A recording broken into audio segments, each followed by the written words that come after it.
सुदामा एक गरीब निर्धन ब्राह्मण है। उस युग में जब आप लोग देखते हैं कि एक और गरीब ब्राह्मण था जिसका नाम था द्रोणाचार्य, उसके साथ पढ़ते हुए उसके एक मित्र ने, द्रुपद ने, ये कह दिया था कि मित्र, मैं एक दिन राजा बनूंगा और जब राजा बन जाऊंगा तो आधा राज्य तुम्हें दे दूंगा, तुम्हारी गरीबी मैं बर्दाश्त नहीं कर सकता, तुम्हें गरीब नहीं रहने दूंगा। और जब वो राजा बन गया और द्रोण के घर में अश्वत्थामा ने एक दिन आकर अपने पिता से कहा, मैं दूध के लिए रो रहा था और माँ ने आज मुझे दूध पिलाया। पता किया गौतमी से कि आपने क्या किया? बोले मैंने आटा भून के और पानी में घोल के इसको पिला के कहा कि ये दूध है, तो आज ये खुश है। तो उनको उस समय बड़ा दुख लगा कि मेरी इतनी बड़ी विद्या और इतना बड़ा गुण और इतना बड़ा कला कौशल मेरे पास है और मैं बच्चे के लिए दूध भी नहीं प्रबंध कर पा रहा हूं।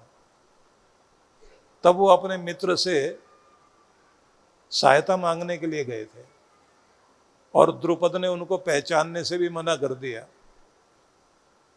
और बात यहां तक चली गई कि धक्के दे के बाहर कर दिया गया। तब द्रोणाचार्य ने यह कहा था कि एक दिन ऐसा आएगा मैं तुम्हारे बराबर में बैठूंगा, और उन्होंने पांडवों को सिखाया। सिखाने के बाद जब गुरु दक्षिणा मांगी गई तो उन्होंने कहा कि बोलिए क्या चाहिए? उन्होंने कहा कि अब द्रोण बोलते हैं, तुम एक साथ जाओ, हमला करो और मैं पीछे आता हूं। युद्ध में द्रुपद को हराया और उसके बाद उनको बंदी बना लिया गया। सिंहासन पर बैठने के लिए द्रोणाचार्य पहुंचे, 2 कुर्सियां, 2 सिंहासन रखवा दिए।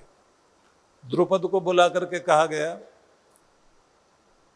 कि आप सामने आइए। उनको जो है बंदी बनाया हुआ था, उनकी रस्सियां खोल दी गई और खोल कर कहा गया कि राज्य तो मैंने जीत लिया, तुमने तो मुझे आधा राज्य वचन देकर भी नहीं दिया, लेकिन मैंने जीत करके अपने अंदर की उस भावना के आधार पर कि अब मैं आज भी तुम्हें मित्र मानता हूं, लो आओ ये गद्दी तुम संभालो और तुम्हारा आधा राज्य मेरा है, आधा तुम्हारा है। और उसको कहा कि लो आधा राज्य लो। और उसके बाद में द्रुपद बहुत गुस्से में आ गया। द्रोणाचार्य ने कह दिया कि मैंने तुम्हारा आधा राज्य भी नहीं रखना, जीत लिया, प्राप्त भी कर लिया, अब तुम्हारा तुमको ही लौटाता हूं और यहां से वापस जाता हूं। और वो वापस चले गए। ये एक घटना थी।